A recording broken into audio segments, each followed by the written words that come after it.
Eu sou o Ricardo Albuquerque, falando pelo SafeSource, e a gente vai falar agora sobre o Linking Lion, que é um agente que está acessando os nodes Bitcoin e provavelmente está tentando ligar a carteira Bitcoin a um IP específico. Vamos entender qual que é o problema disso daqui e como você pode resolver esse tipo de problema, né? Essa notícia foi sugerida por Só Rouba e Não Faz, Lord Miller e várias outras pessoas. Obrigado aí ao pessoal que sugeriu a notícia, obrigado a você que está assistindo o nosso vídeo. Se você gosta do nosso conteúdo, por favor, deixe o seu like, se inscreva aqui no canal, né? Pois bem, olha só, o desenvolvedor do Bitcoin, que é o B10C, emitiu um alerta de uma atitude suspeita de uma empresa na rede digital. De acordo com a análise dele, essa entidade estranha tenta vincular transações de Bitcoins a IPs. Transação de Bitcoin quer dizer a carteira. Onde é que está cada carteira em cada IP? Por que isso é sério? Lembra, a grande privacidade que o Bitcoin te oferece é que você tem uma carteira, mas você não sabe de quem que é aquela carteira. Aquela carteira não está ligada ao seu nome, não tem nenhum registro ligando ela ao seu nome. Mas se por um acaso você está com um nodo na sua máquina, sua carteira está nesse nodo, e ele consegue fazer essa ligação, saber que aquele IP surgiu daquela máquina, aquela transação surgiu daquele IP, lembra, com o IP o governo pode, por exemplo, exigir o prestador seu de internet informar qual computador que tem aquele IP naquele momento, então ele consegue chegar na sua casa, ele consegue saber exatamente quem é o dono daquela carteira do Bitcoin. Então isso é uma coisa séria sim, né? Vamos aqui exatamente ao aviso que foi feito pelo Bitcoin Developer, aqui o B10C, né? Falando sobre justamente o Linking Lion, que é essa entidade que está fazendo essa ligação de transações Bitcoin com o IP. Bom, como é que ele está fazendo isso? Antes de mais nada, esse tipo de coisa não é novo, isso já existe, já aconteceram várias vezes na rede entidades fazendo esse tipo de avaliação, tentando ligar o IP à carteira. Isso acontece mesmo e existiu até uma época um erro no Bitcoin que permitia com muita facilidade você saber se uma determinada carteira era de um nodo.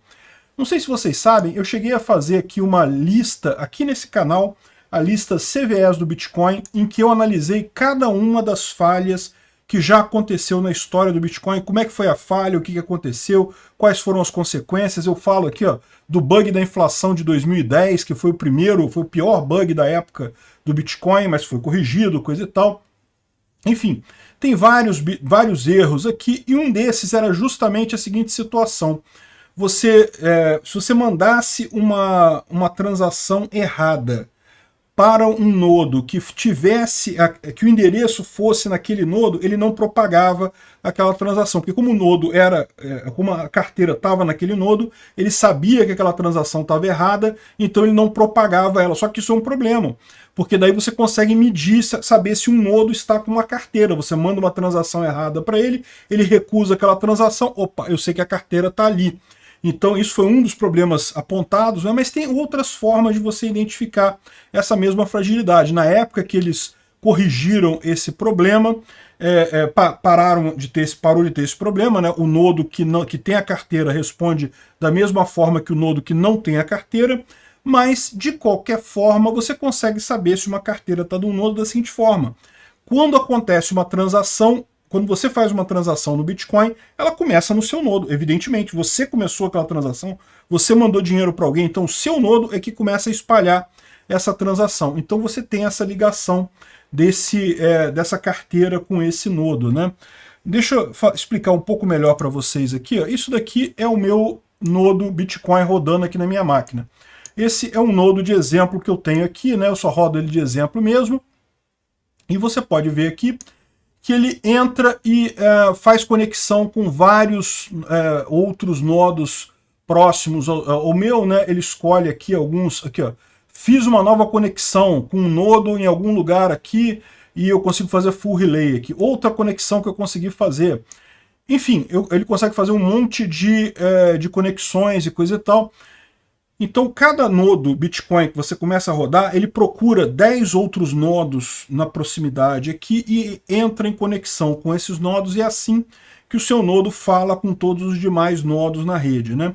Como é que esse nodo do Linking Lion estava fazendo? Ele é um nodo falsificado, então embora ele implemente o algoritmo do Bitcoin, ele não é um nodo do Bitcoin especificamente, mas daí ele estava fazendo justamente essas tentativas de mapear, de falar com o seu nodo e tentar fazer interações com o seu nodo para perceber quando o seu nodo avisa para ele que saiu uma transação nova do endereço tal. Como ele sabe, ele tem a vista de outros nodos, ninguém ainda tem aquela transação, o seu nodo foi o primeiro que fez aquela transação, então ele fica sabendo que essa transação veio do seu nodo e, portanto, aquela carteira que está referenciada ali, ela vem do seu nodo, né? Então isso é uma maneira, realmente não tem como evitar, isso é devido à própria estrutura do Bitcoin, você pode ligar um nodo dessa forma, né? Mas veja, não é perfeito também, por quê? Porque essa entidade está conectando de vários outros nodos. Pode ser que o seu nodo tenha recebido aquela carteira de outra pessoa e, na verdade, nenhum dos nodos que aquela entidade está varrendo naquele momento ainda não recebeu essa transação e o seu nodo foi o primeiro que teve essa transação. Então, não é um método perfeito, mas com o tempo eles conseguem fazer estatisticamente, até vendo a duração da coisa, ele consegue ver exatamente o que de onde é que está vindo cada IP com cada transação, né?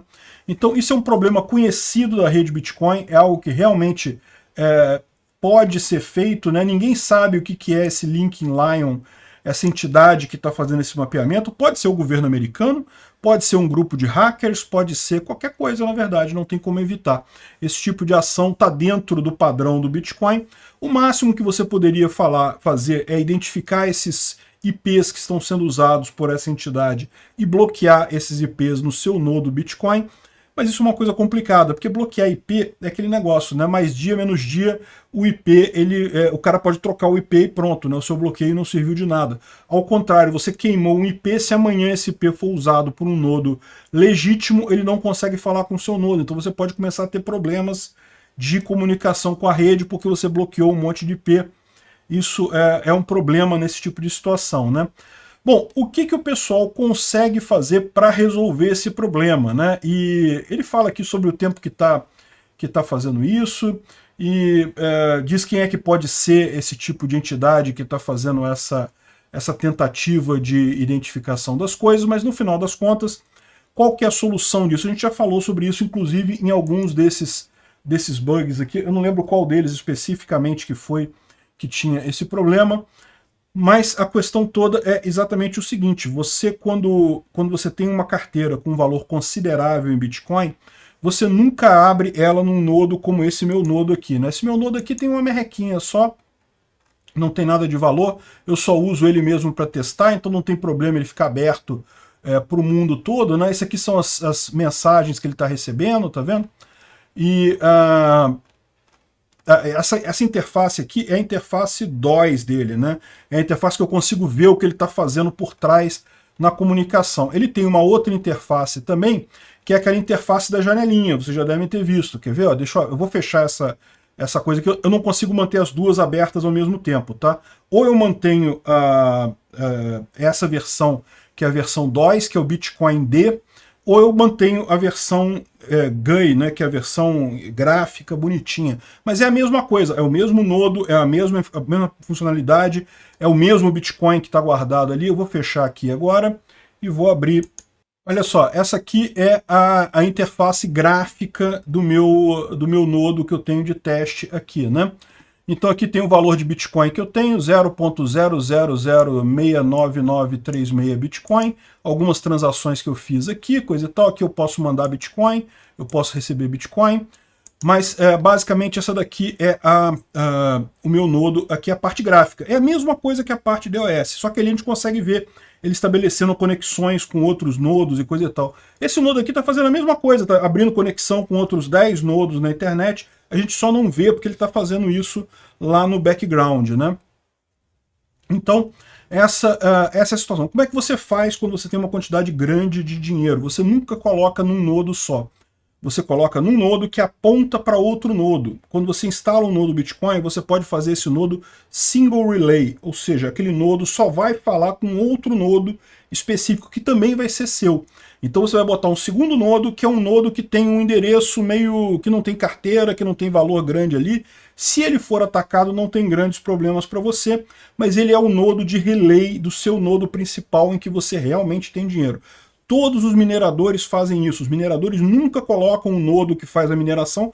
Vocês sabem, esse nodo aqui pode ser usado para mineração. Na verdade, esse daqui não. É o DOS que é usado para mineração. Mas é a mesma coisa, ele pode ser usado para mineração. Todo nodo Bitcoin pode ser usado para mineração. Agora, você nunca vai deixar esse nodo da mineração ligado direto na rede. Por quê? Porque você tem o risco de ser atacado por outras pessoas. Então você bota esse relay num outro nodo que é seu, de preferência num outro IP diferente, num lugar diferente, com um túnel VPN para ele, e dali ele sai para o resto da rede do Bitcoin. Então você continua usando o seu nodo normalmente, por quê? Porque ele vai estar comunicando com aquele seu outro nodo, passando as informações, atualizando informações, mas ao mesmo tempo o seu nodo, que é o principal, que tem o valor ali, não está exposto na internet. O governo não consegue saber aonde ele está especificamente. Se chegou até aqui e gostou do conteúdo, clique no like e se inscreva no canal. Isso me ajuda a ganhar relevância no YouTube e levar o tema da segurança no desenvolvimento de software a mais pessoas. Obrigado. Considere também clicar no sininho e pedir para ser notificado dos novos vídeos. Caso queira sugerir uma notícia para falarmos aqui, é só ir no nosso site https://safesource.com, safesrc.com, e clicar em sugerir uma pauta, colocar o link da notícia ali. Agradeço a todos que nos ajudam a fazer esse programa.